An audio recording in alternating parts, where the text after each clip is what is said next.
Hey, what's up guys? Thank you for joining me and I hope you're having a nice day. And today I'm going to share with you some of the stories that I've read on crypto.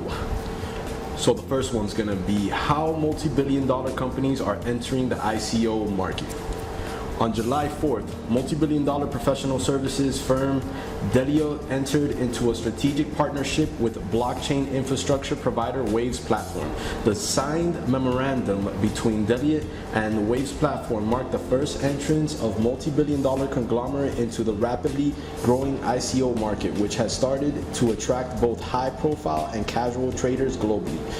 Most recently, billionaire investor Tim Draper endorsed Bancor Network's ICO, raised around $150 million, and Mark Cuban, NBA Dallas Mavericks owner and billionaire entrepreneur, is planning to invest in an ICO company run by esports gambling startup Unicorn. It goes on to say here. In an interview with CNBC, Cuban revealed that like he did with Bitcoin and other cryptocurrencies such as Ethereum, he is investing in the Unicorn ICO in the near future in order to learn more about the market and the market mechanisms of ICOs. Essentially, the entire ICO market is at this stage is completely speculative, as none of the projects are yet to present viable projects and products. EOS, Bancor, and most ICO campaigns have not released tested versions of their software and products, with the vast majority of blockchain platforms being pre-alpha software. On June 28, Coinbase co-founder Fred Esram, I think I pronounced that wrong, noted that the Ethereum network will need to improve or scale by a factor of 100 times to allow the emergence of 1 to 10 million user app. The assessment of Esram means two things. Ethereum network and its infrastructure for decentralized applications are yet to see a major application with an active or actual user base. And two, thus most ICOs have no actual users and market value at this point, given that their valuation is completely speculative.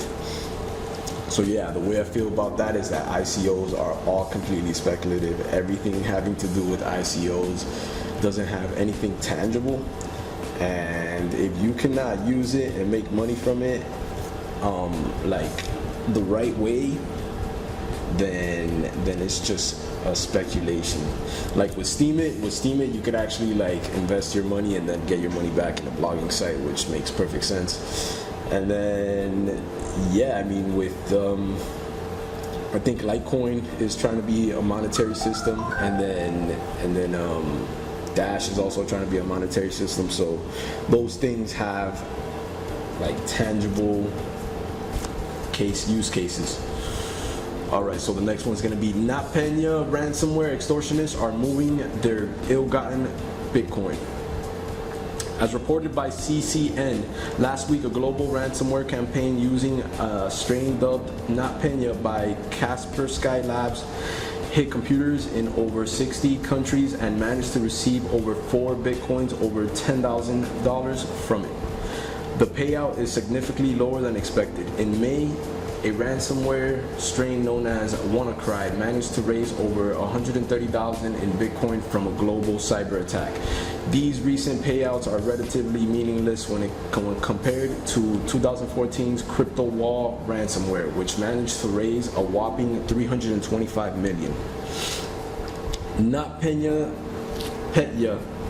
Bitcoin wallet didn't receive a lot of Bitcoin after security experts revealed that the ransomware used faulty encryption, making file recovery impossible. Furthermore, the group's email provider, German company Posteo, blocked their access to it, preventing them from reading emails and replying with instructions on how to decrypt. So yeah, it seems like every other day there's a story about some ransomware, something getting stolen. So it's always good to take care of your coins, make sure you don't have them in exchanges, and have your private keys. Alright, so the next story is Korea's biggest Bitcoin exchange suffers hack, customer losses in the hundreds of millions of won. South Korea Bitcoin exchange Bithumb has promised to compensate users following a data breach of users' personal details leading to the theft of funds from multiple user accounts. A cyber attack targeting Bithumb, South Korea's largest Bitcoin and Ethereum exchange by trading volume, has resulted in the loss of personal data to an estimated 31,000 users, or 3% of its members, as reported by local news outlet MK. The stolen data includes personal information such as email addresses and telephone numbers, the latter which proved instrumental in the theft of funds via voice phishing. Bithumb is the largest exchange in Korea, a country that is among the busiest Bitcoin trading markets in the world. The exchange is also the largest Ethereum exchange in the world, according to the data from CoinMarketCap. The high-profile data hack and theft of customer funds comes at a time when a lawmaker from South Korea's ruling party is pushing bills for regulation of the Bitcoin industry. Alright guys, now for this last one. Darknet's market, AlphaBay down, exit scam or maintenance. Popular Darknet market, AlphaBay, responsible for helping Monero's value surge in 2016 after it partnered with the Oasis and started accepting the cryptocurrency, seems to be down since Tuesday night, and users are now starting to grow suspicious. While details are still scarce, various users stumbled upon a large Bitcoin withdrawal coming from what many believe to be one of AlphaBay's addresses. The withdrawal is of 1,479.03 Bitcoin, worth about 3.8 million, to various addresses.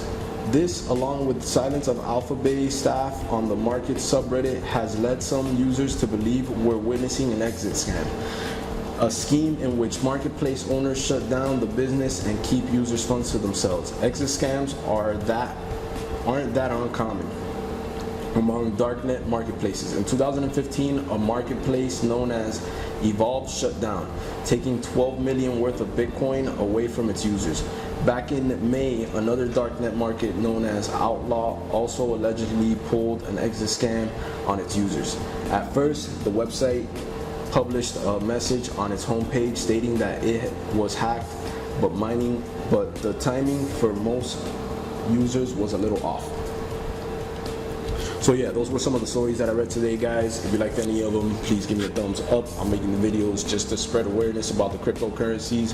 They've definitely changed my financial standing, so it's important to get these stories out and to inform everybody about cryptocurrencies and how they're here to help, and what avenues you can take to start earning them, creating them, and changing your financial future. So I think this is really important. I'm gonna keep on making the videos. I know I don't make them every day, but it's something super important to get done.